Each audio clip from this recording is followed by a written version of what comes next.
Congolaises, Congolais, mes très chers compatriotes.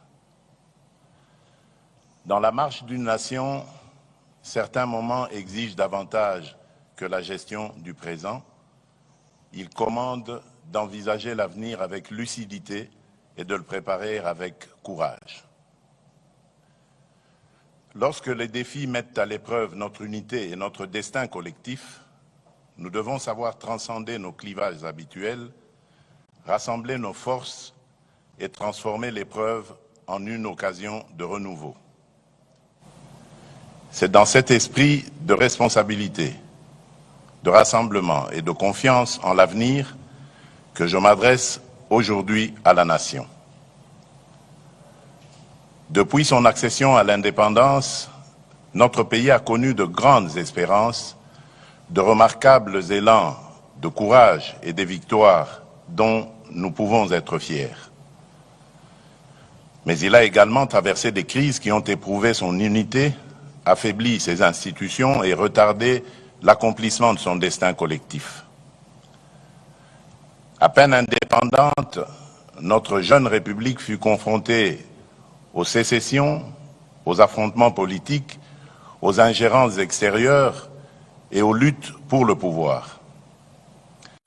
Vinrent ensuite les longues années de forte concentration du pouvoir, les convulsions d'une transition difficile, les guerres successives, les violences communautaires, l'affaiblissement de l'autorité de l'État et la prédation de nos ressources. Depuis plus de 3 décennies, l'Est de notre pays porte dans sa chair la part la plus cruelle de cette histoire. 30 ans, ce n'est plus une crise passagère, c'est une génération entière qui est décimée. Des enfants sont nés sous le bruit des armes, ont grandi dans l'insécurité et sont devenus à leur tour les parents d'enfants qui n'ont jamais connu une paix véritable. Cela se passe dans notre pays.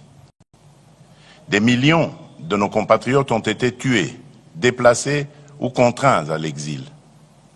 Des femmes ont subi l'indicible. Des familles ont été dispersées, des villages détruits et des communautés autrefois unies dressées les unes contre les autres. Des richesses qui auraient dû financer nos écoles, nos hôpitaux, nos routes et notre développement ont alimenté la guerre, la contrebande et la criminalité transnationale.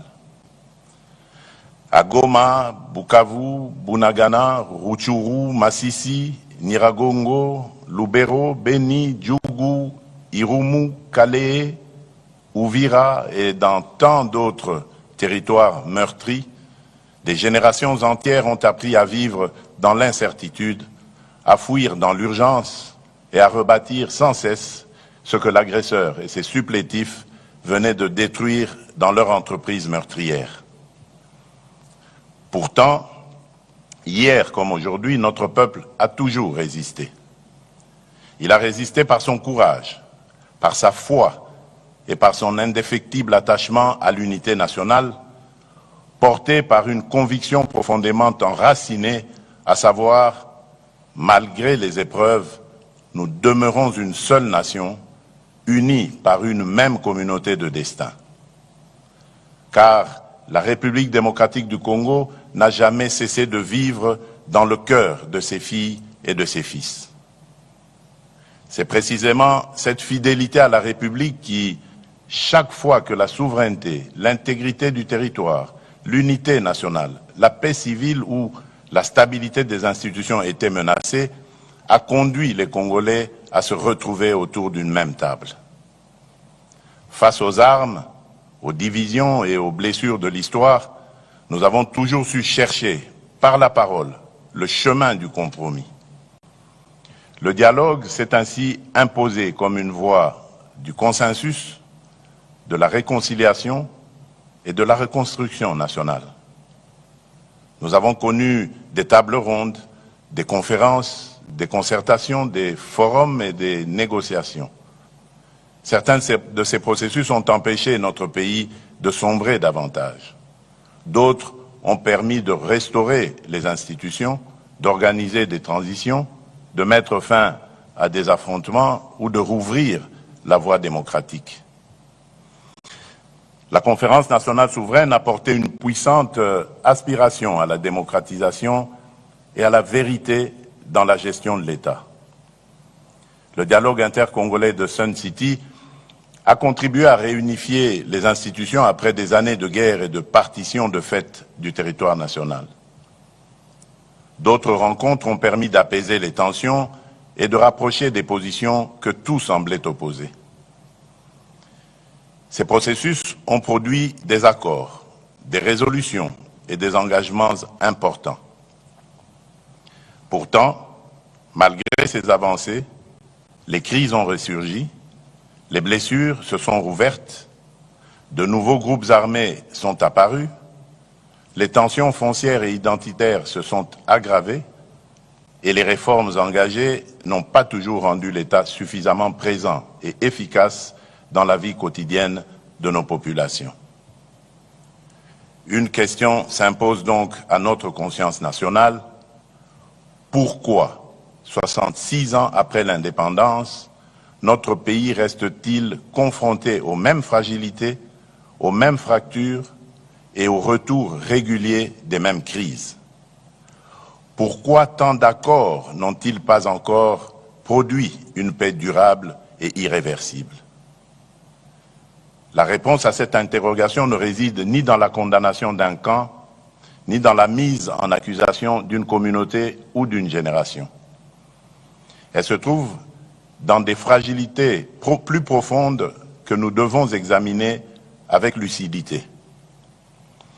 La première est que nous avons trop souvent répondu aux crises par le partage du pouvoir plutôt que par la consolidation de l'État. Nous avons réparti les fonctions et les responsabilités sans transformer suffisamment les institutions appelées à survivre aux hommes et aux circonstances. Or, un arrangement politique peut être remis en cause. Seule une institution forte, légitime et durable protège la République dans le temps. La deuxième est que nombre de ces processus sont demeurés concentrés entre acteurs politiques dans des espaces éloignés des réalités quotidiennes de nos populations. Le peuple congolais a souvent été appelé à soutenir des conclusions qu'il n'avait pas véritablement contribué à élaborer. Pourtant, aucun accord ne peut durer s'il n'est pas compris, approprié et défendu par la nation elle-même. La troisième est que nos engagements n'ont pas toujours été accompagnés d'une véritable obligation de résultat. Trop souvent, la signature a été confondue avec l'action. Les responsabilités étaient mal définies, les calendriers imprécis, les moyens insuffisamment identifiés et les mécanismes de suivi trop faibles. Ainsi, les promesses ont parfois duré moins longtemps que les crises auxquelles elles devaient mettre fin. À ces insuffisances se sont ajoutées d'autres erreurs. L'urgence de faire taire les armes nous a parfois conduit à différer le traitement de véritables causes qui les faisaient renaître. La violence a trop souvent semblé ouvrir plus rapidement les portes de la reconnaissance politique que la mobilisation populaire, le mérite, le travail, la loyauté républicaine ou le suffrage universel. Les victimes, quant à elles, ont parfois été appelées à pardonner avant d'avoir été pleinement entendues, reconnues et réparées. Nous avons voulu tourner la page sans toujours l'avoir lue jusqu'au bout. Nous avons voulu reconstruire sans assainir suffisamment les fondations. Nous avons voulu réformer l'État sans transformer en profondeur son rapport au territoire, à la justice, à la sécurité, à la responsabilité publique et au service du citoyen. Reconnaître ces insuffisances ne signifie pas condamner le passé. C'est assumer une obligation envers l'avenir. Mes très chers compatriotes, cette exigence de vérité sur nos fragilités internes ne doit prêter à aucune équivoque.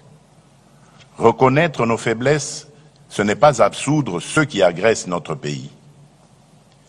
Interroger nos erreurs, ce n'est pas relativiser l'occupation d'une partie de notre territoire. Réformer l'État, ce n'est pas partager avec l'agresseur la responsabilité des crimes commis contre notre peuple. Aucune cause, aucune revendication, aucune blessure, aussi réelle soit-elle, ne peut justifier que l'on ouvre les portes de la maison commune à ceux qui viennent la piller, l'occuper et meurtrir ses enfants. La République démocratique du Congo est victime d'une agression. Il ne s'agit ni d'une opinion, ni d'une thèse défendue par Kinshasa, mais d'un constat établi par les instances internationales compétentes et consacré par les résolutions 2773 et 2808 du Conseil de sécurité des Nations Unies. Le droit international a clairement qualifié les faits.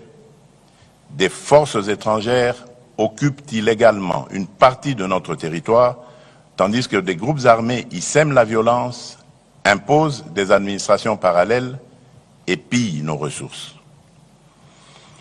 Notre position est claire et demeure inflexible. Nous exigeons le retrait complet, effectif et vérifiable de toutes les forces étrangères non invitées. La cessation de tout soutien politique, militaire, financier ou logistique aux groupes armés. Le démantèlement des administrations parallèles, le rétablissement intégral de l'autorité de l'État, ainsi que le retour dans la sécurité et la dignité de nos compatriotes déplacés. Nous continuerons à défendre chaque portion du territoire national, à protéger nos populations et à faire valoir les droits de la République devant toutes les instances compétentes. À nos vaillantes forces armées, à notre police nationale, à nos forces de sécurité ainsi qu'aux résistants patriotes Wazalendo qui défendent la nation dans le respect de la loi, je réaffirme la reconnaissance de la République. Leur courage et leur sacrifice donnent tout son sens à notre combat pour la souveraineté. Beaucoup sont tombés au champ d'honneur. D'autres portent dans leur chair et leur mémoire les blessures du combat. À toutes et à tous, la nation exprime son infinie gratitude. Mes très chers compatriotes, depuis mon accession à la magistrature suprême, j'ai fait le choix de l'ouverture, de la consolidation de l'état de droit et du retour de la République démocratique du Congo au cœur des dynamiques régionales et internationales. J'ai privilégié la diplomatie sans jamais transiger sur notre souveraineté, notre intégrité territoriale, ni les intérêts fondamentaux du peuple congolais. Les processus engagés à Washington et à Doha, ainsi que les initiatives conduites sous l'égide de l'Union africaine, avec l'appui de la CIRGL, de la SADC, de l'Union européenne et des Nations unies, ont ouvert de nouvelles perspectives de sortie de crise. Le processus de Washington traite principalement de la dimension interétatique du conflit, des engagements de la République démocratique du Congo et du Rwanda, ainsi que des conditions d'une sécurité régionale fondée sur le respect de la souveraineté des États. Le processus de Doha porte notamment sur la cessation des hostilités avec l'AFC M23, les mécanismes de vérification, l'accès humanitaire et les conditions nécessaires à la stabilisation durable de l'Est de notre pays. L'Union africaine, à travers sa médiation et son panel de facilitateurs, veille à la cohérence africaine de ses démarches en coordination avec les organisations régionales et nos partenaires internationaux. Ces processus sont indispensables. Ils doivent être poursuivis avec constance et leurs engagements pleinement exécutés. Mais ils ne peuvent, à eux seuls, réparer toutes les fractures qui traversent notre nation. Face aux menaces extérieures, notre sécurité repose d'abord sur notre détermination à défendre la patrie, sur la solidité de nos institutions et sur l'efficacité de notre diplomatie. Elle peut être renforcée par l'engagement ferme de nos partenaires vis-à-vis de l'exigence du bon fonctionnement des mécanismes internationaux. Mais notre cohésion intérieure dépend avant tout de nous.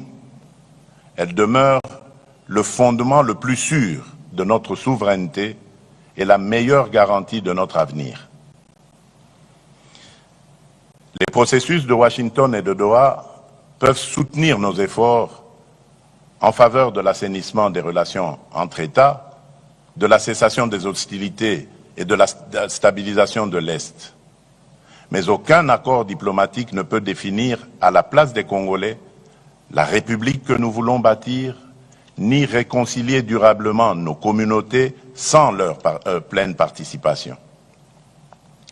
Les avancées obtenues sur le terrain diplomatique ne produiront une paix durable que si elles s'appuient sur la cohésion nationale et sur la reconstruction intérieure de la République.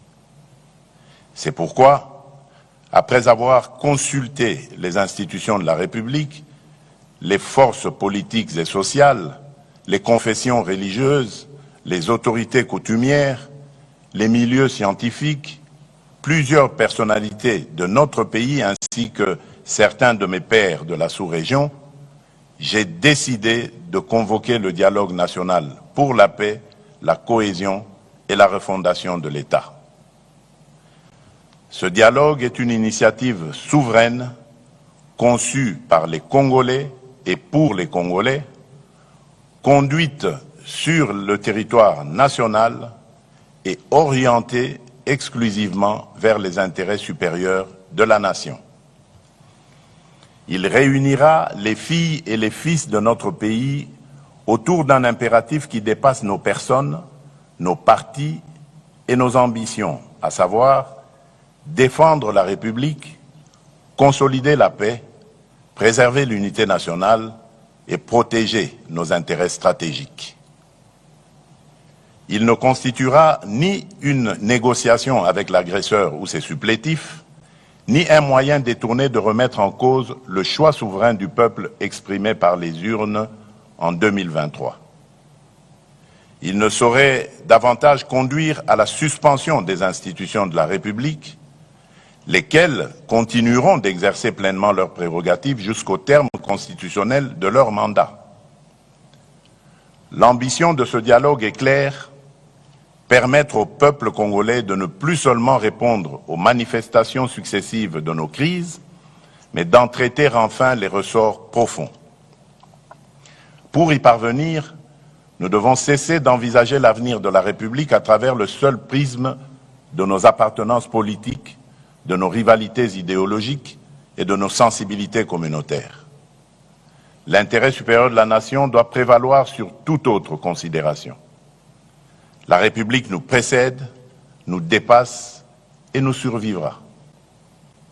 La cohésion nationale à laquelle nous aspirons ne commande ni l'effacement de nos divergences, ni la renonciation à la pluralité démocratique.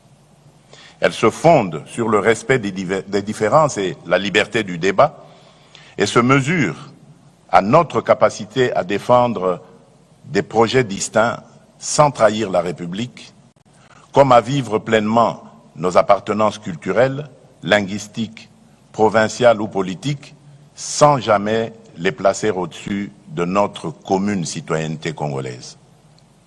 Car si la démocratie nous autorise à nous opposer, la patrie, elle, nous interdit de nous déchirer. Mes très chers compatriotes, ce dialogue national se distinguera d'abord par son ancrage territorial. Il ne commencera pas à Kinshasa, mais au cœur de nos 26 provinces, de nos territoires et de nos communautés. Avant les assises nationales, une vaste consultation politique et technique sera organisée dans chaque province. Des forums préliminaires réuniront au chef-lieu provincial les populations, les autorités locales, les députés nationaux et les sénateurs élus de la province, les représentants des entités territoriales décentralisées et déconcentrées, les partis et regroupements politiques de la majorité et de l'opposition, la société civile, les autorités coutumières, les confessions religieuses, ainsi que les milieux professionnels, économiques, universitaires et scientifiques. Chaque province établira en toute franchise son propre diagnostic.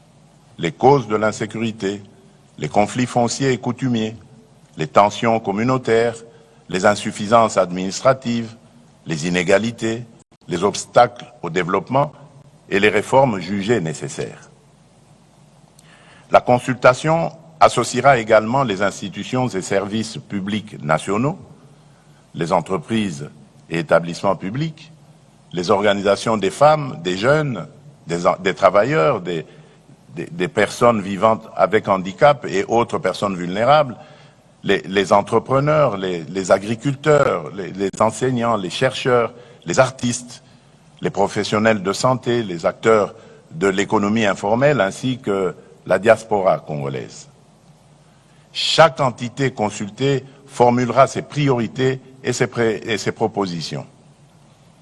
L'ensemble de ces contributions sera consolidé dans un document de synthèse nationale qui constituera le socle des travaux et garantira l'ancrage populaire des assises nationales.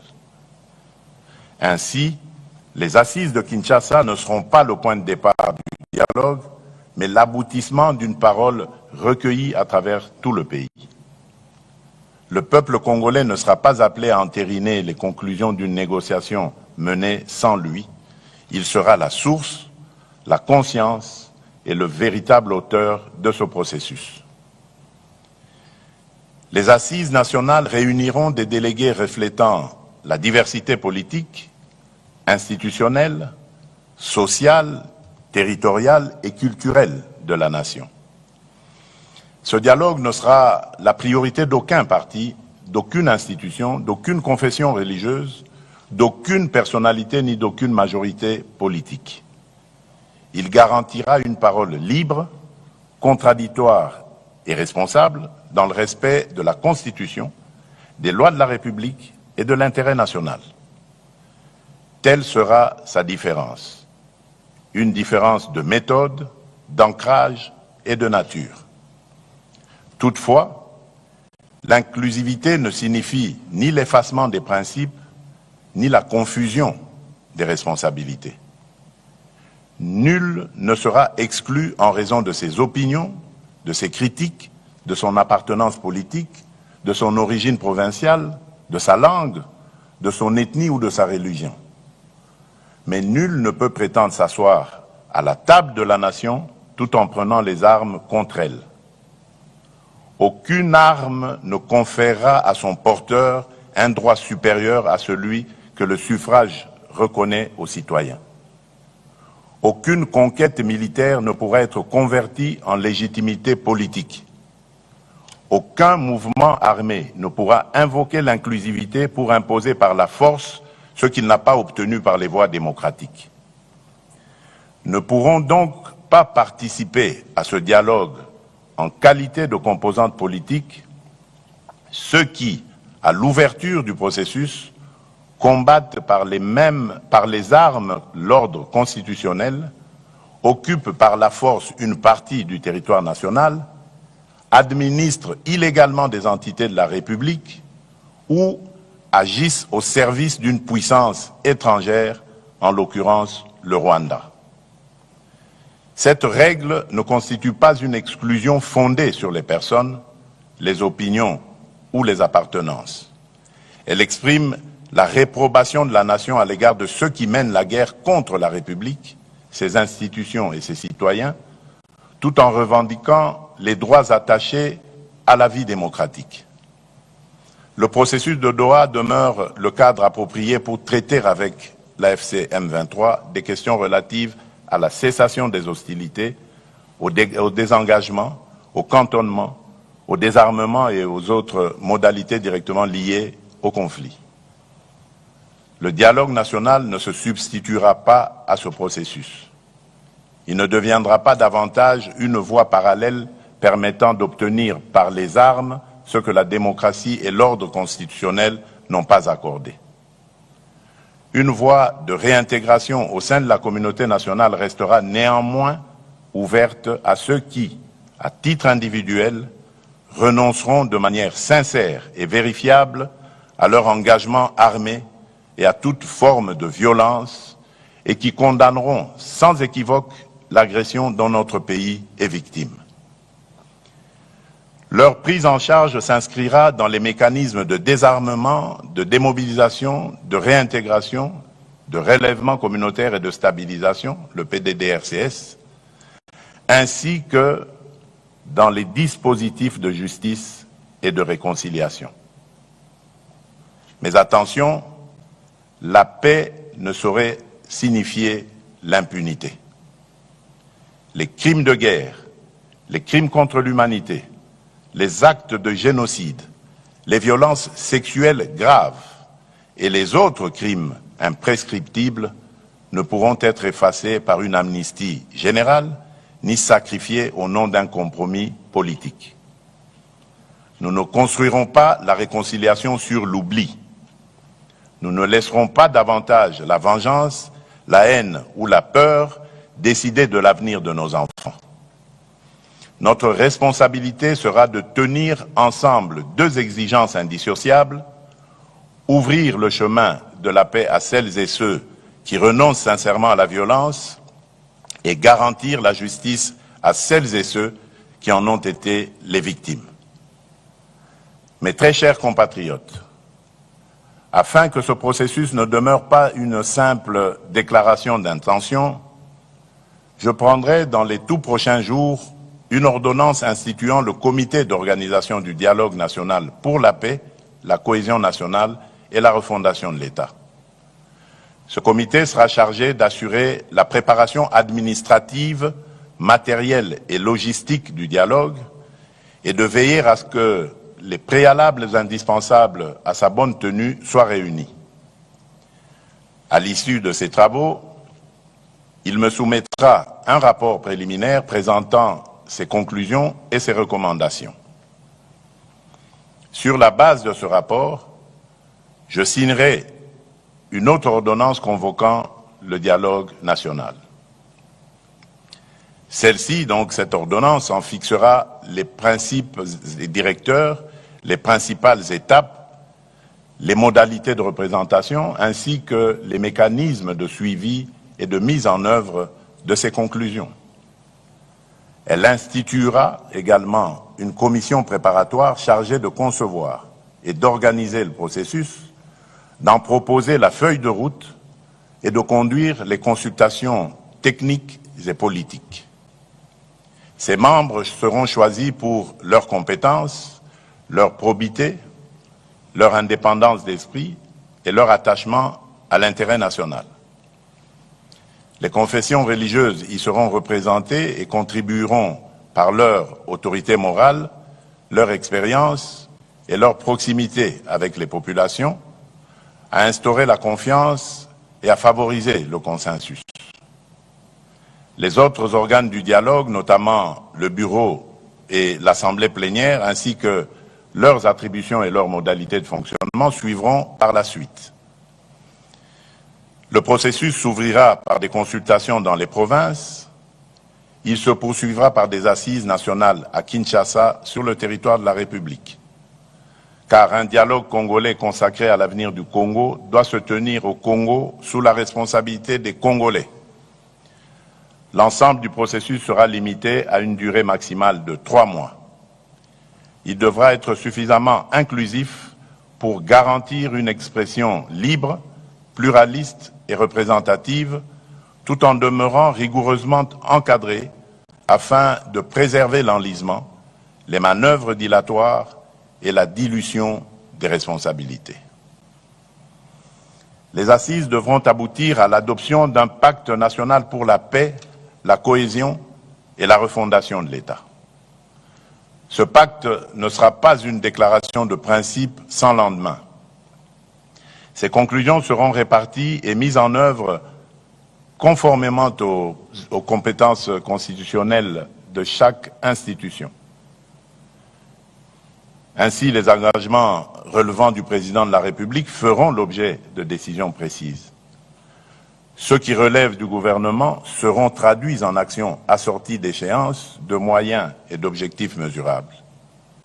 Les réformes relevant du Parlement lui seront transmises conformément aux procédures prévues par la Constitution. Une matrice politique de mise en œuvre précisera pour chaque engagement l'institution responsable, le calendrier d'exécution et les résultats attendus.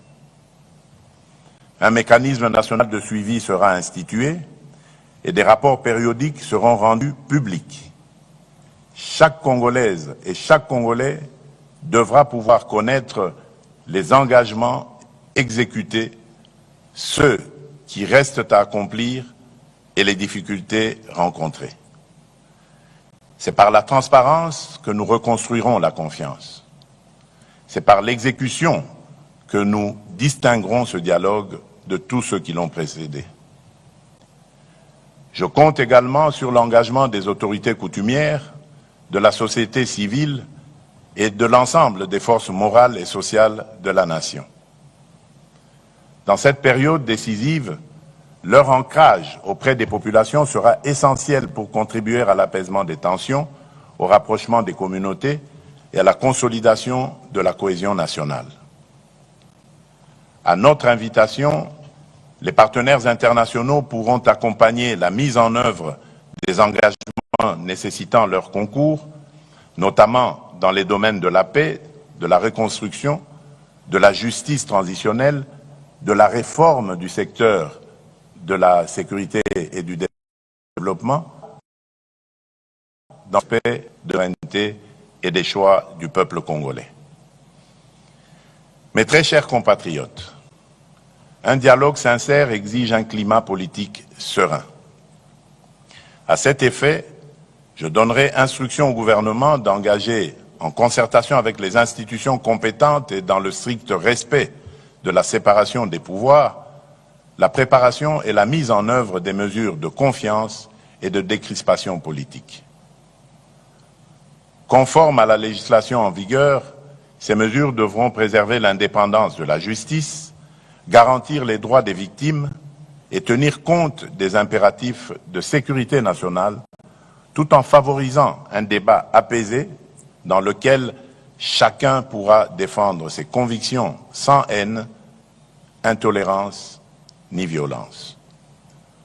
Dans l'esprit de responsabilité et de concorde nationale qui guide cette démarche, je veillerai personnellement à ce que soient réunis dans le strict respect des lois de la République et des exigences de la paix civile les conditions de sécurité et de confiance nécessaires au retour et à la participation de ceux de nos compatriotes que les épreuves de notre histoire récente ont conduit, pour diverses raisons, à se tenir en marge de l'unité nationale. J'en appelle également à ceux qui se sont engagés dans des voies contraires à l'idée nationale, mais qui souhaitent aujourd'hui se ressaisir. Le moment est venu de renouer avec la République et de reprendre pleinement leur place au sein de leur communauté nationale. J'invite enfin chaque acteur politique, social, religieux ou communautaire à accomplir le geste d'apaisement que la nation attend de lui, baisser le ton, renoncer au discours de haine, proscrire tout appel à la violence, préférer l'argument à l'invective et placer en toutes circonstances l'intérêt supérieur de la République au-dessus des intérêts partisans. Congolaises, Congolais, mes très chers compatriotes, l'heure n'est plus aux postures stériles. L'heure n'est plus aux querelles de préséance ni aux fractures entretenues au détriment du peuple. L'heure est au sursaut, à l'unité et à l'action. Au-delà des crises présentes, la démarche que nous engageons nous invite à un choix historique. Voulons-nous leur léguer une république condamné à subir les crises, ou un État capable de les prévenir et de protéger durablement sa population? Voulons-nous leur laisser un territoire immense mais inégalement administré, ou une puissance publique présente dans chaque province jusqu'au dernier village et à la dernière frontière? Voulons-nous une démocratie où chaque compétition politique menace la cohésion nationale, ou une république où les désaccords s'expriment librement sans compromettre la paix civile ni la continuité de l'État? Voulons-nous enfin leur transmettre une économie qui exporte ses richesses tout en maintenant son peuple dans la précarité, ou une économie qui transforme ses ressources, crée des emplois, réduit les inégalités et améliore réellement les conditions de vie? Nous devons bâtir une république où nul n'aura à prendre les armes pour être entendu, où l'appartenance ethnique, provinciale ou sociale ne sera ni un privilège ni un motif d'exclusion, où la justice ne sera pas l'apanage des puissants, où enfin notre diversité ne sera plus instrumentalisée pour nous diviser, mais reconnue comme une richesse et mise au service de l'unité nationale. Nous voulons une République réconciliée avec elle-même, respectée dans la région et capable d'assumer au cœur de l'Afrique le rôle que lui assigne son histoire, sa géographie, son peuple et ses ressources. À la jeunesse congolaise, je veux dire ceci. Ce dialogue ne concerne pas seulement le pays tel qu'il est aujourd'hui. Il engage l'État dont vous hériterez demain. Ne laissez personne décider de votre avenir sans vous. Prenez toute votre place dans ce processus. Portez-y vos idées, vos exigences, votre créativité et votre volonté de transformation. Rejetez les discours de haine, les manipulations identitaires et les appels à la violence. La République a besoin de votre intelligence, de votre énergie et de votre courage. Aux responsables politiques, je demande de mesurer pleinement la portée de ce moment. Le dialogue ne devrait être ni un marché politique, ni un instrument de repositionnement personnel, ni une tribune de règlement de comptes. Il devra servir exclusivement la paix, l'unité nationale et l'intérêt supérieur de la République. Aux États et organisations partenaires, notamment les États-Unis d'Amérique, l'État du Qatar, l'Union africaine, l'Union européenne, les participants solliciteront un accompagnement ferme et constant.